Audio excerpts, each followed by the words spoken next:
वालेकुम my YouTube family, कैसे हैं आप। उम्मीद करती हूँ अच्छे होंगे। एक नई वीडियो के साथ मैं आपके सामने हाजिर हुई हूँ। वीडियो देखने से पहले चैनल को सब्सक्राइब कर लें और बेल आइकॉन को प्रेस करना ना भूलें ताकि आपको हर नई आने वाली वीडियो का नोटिफिकेशन टाइम पर मिलता रहे। तो चलते हैं अपनी वीडियो की तरफ। इमारात में रहने वाले पाकिस्तानियों और इंडियंस के लिए अच्छी खबर। कानूनी मामलात में रहनुमाई के लिए मुफ्त रहनुमाई और वकील हासिल कर सकेंगे। अबू धाबी में कानूनी मामलात और कानूनी तरीक़ाकार से मुतल्लिक मकामी और गैर मुल्कियों को आगाही देने के लिए एक आगाही मरकज़ कायम कर दिया है।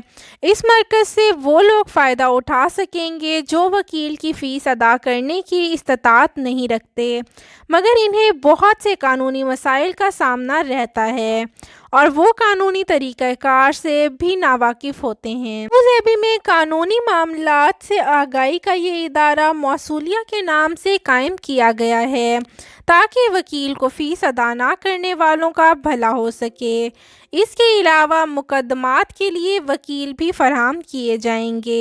ये कानूनी आगाही का मरकज़ कायम करने वाले एडवोकेट नसीर मलाला हैं, जिनका कहना है कि ये खित्ते में अपनी नौइयत का वाहिद लीगल सेंटर है जिसका मकसद समाज में कानूनी आगाही के कल्चर को फ़रोग़ देना है। मरकज़ से इन कारकुनान को और रिहाइश पजीर अफराद को भी आगाही दी जाएगी जो अपने हकूक़ हासिल करने की जंग लड़ रहे हैं, चाहे वो किसी कंपनी का मालिक हो या फिर उसका एम्प्लॉय।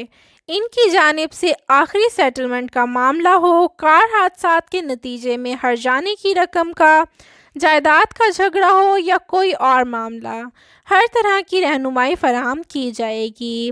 जैसा कि लेबर केसेस में कई अफराद नहीं जानते कि इन्हें सबसे पहले लेबर ऑफिस में एक फ़ाइल खुलवानी होती है। कारकुनान को इस हवाले से भी रहनुमाई दी जाएगी। इस लीगल सेंटर की बदौलत कम आमदनी वाले अफराद को बड़ा फ़ायदा होगा। अदालत में किस केस की सूरत में अगर कोई गरीब शख्स वकील की खिदमत हासिल नहीं कर सकता तो हमारे मरकज़ की जानिब से इसे वकील भी फराहम किया जाएगा, जिनमें नामवर वकील भी शामिल होंगे। ताहम इससे पहले तस्दीक की जाएगी कि वाकई ये शख्स फ़ीस अदा करने की इस्तात नहीं रखता। नसीर ने मज़ीद बताया कि इस मरकज़ में मौजूद कानूनी माहिरीन लोगों में कानून से मुतल्लिक मालूमात देने के लिए भरपूर कोशिश करेंगे। यहाँ लोगों को बताया जाएगा कि इमारात में कौन से काम किए जा सकते हैं और कौन सी सरगर्मियाँ, हरकत और आमाल ममनू हैं।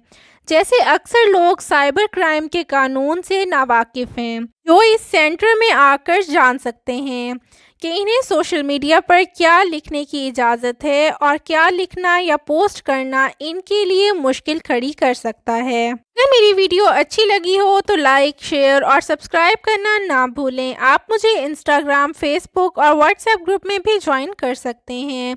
इन सब के लिंक डिस्क्रिप्शन बॉक्स में मौजूद हैं। ICA और GDRFA के बारे में मज़ीद मालूमात हासिल करने के लिए आप हमसे हमारे व्हाट्सएप नंबर पर भी रब्ता कर सकते हैं। मेरी वीडियो को मुकम्मल देखने के लिए बहुत बहुत शुक्रिया।